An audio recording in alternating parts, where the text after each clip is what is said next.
Dating is complicated, and the more we try to uncomplicate it with dating apps or online dating or making it easier to meet other people via social media, texting, different platforms, we also open up our insecurity in that people that don't have our best interests at heart have advantage of getting that information too.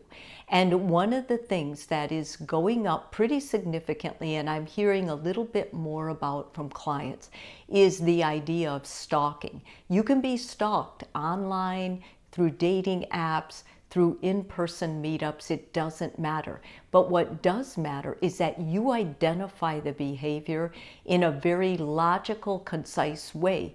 Because when you have a stalker, it can put you in a very dangerous, precarious situation. And it's important that you take it seriously. So who's ever doing this, who's ever perpetrating a boundary of yours, they know you mean business. So how do you know if you are indeed being stalked? You might feel or observe some of these things. Constant contact, whether it's through phone or emails or dating app messaging or social media messaging, setting up situations that force you to interact with them. They might say something sound urgent, so you respond, and then you find out it was just a hook for them to contact you, to get in touch with you, to reconnect. Excessive monitoring or surveillance of what you're doing. And if this is someone you dated and then broke up with, they have access to even more information than what you would normally give people access to. Giving inappropriate or unwanted gifts, if they're sending things to your door, doing drive-bys at night, making you feel like they're watching you all the time, saying something about something you wore and they saw you out. Basically, it's any time they make you feel threatened for your attention and they see other people that you're with as competitors of them. This is a dangerous situation, and the sooner you recognize it, the sooner you label it, the better off you're going to be. Now, there are different types of stalkers, and I think being able to identify what type you have is really important. The first one is the intimate partner. So this stalker actually has the name, as the name suggests, this is someone that you were intimate with, that in the past you had a relationship or they talked to you, they know you better, and then when it's over, they don't let go. The acquaintance stalker, this is someone you randomly met, and this person usually has obsessive thoughts about you. This person is someone that has watched you, met you, and then makes up a whole fantasy of how they see you fitting into their life. You may have said passing things or gave them a thumbs up on a post on social media. They'll turn that into something else. Many of these people look for a type or a profile, sometimes a certain look, or if you're in the business of media or something else, they may have like an attraction to that isn't really a normal attraction. It's more like an obsession. And because you do this business, they make assumptions and they go after you. Or a stranger stalker. This is someone who you don't know at all. They just start stalking you. You don't even know if you met this person.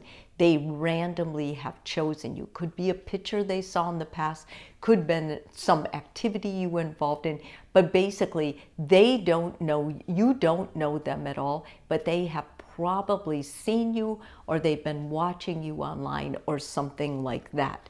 It impacts the victims because it makes you feel more threatened. You feel more, when you're being watched, it makes you more scared. You kind of shy away. It limits your livelihood.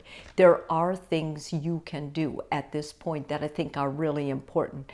First of all, do not engage. The minute they step a line that goes over a boundary, it's important you block it. Yes, you can. You don't have to be afraid. It's not about you being a nice person. It's not about you giving a second chance.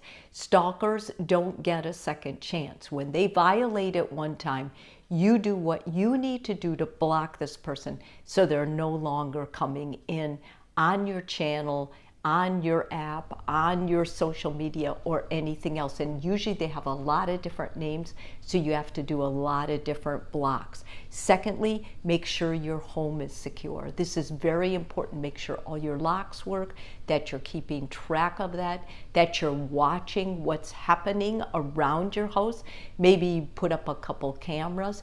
Take it seriously, because if you don't, you could be a victim to them.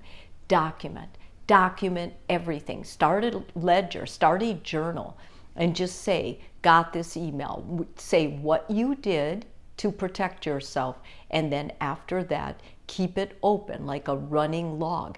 I'm saying this because more than likely you're going to have to take this to an authority, and the first thing they're going to ask you is, how many times has this happened? You're going to be able to say, here is the history, and that's going to be so much easier to track that stalker down and prevent them from doing what they're doing to you to someone else.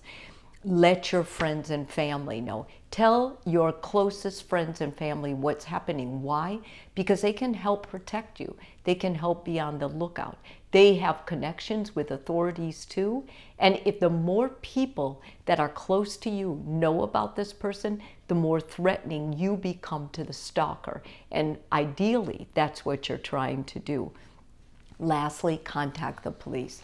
I say that as a last thing, not because you shouldn't do it first, but because you need the information first, so you have some backup. Because if you just go to the police and all you have is one or two messages, threatening messages, they will say, put a restraining order on your house. But what if this person sees you outside of your house? What if you're out? What if you're trying to have a good time and you go hiking with friends or something, and this person is sitting in the parking lot watching you? You need protection, and you need it now. No one should have to sacrifice their protection from some random person out there who thinks that the only person that should be allowed to be with you is them. That's not in your best interest. This is not a healthy individual. So cut it off now. If this video is helpful for you, please subscribe. And if you're already a subscriber, thank you so much.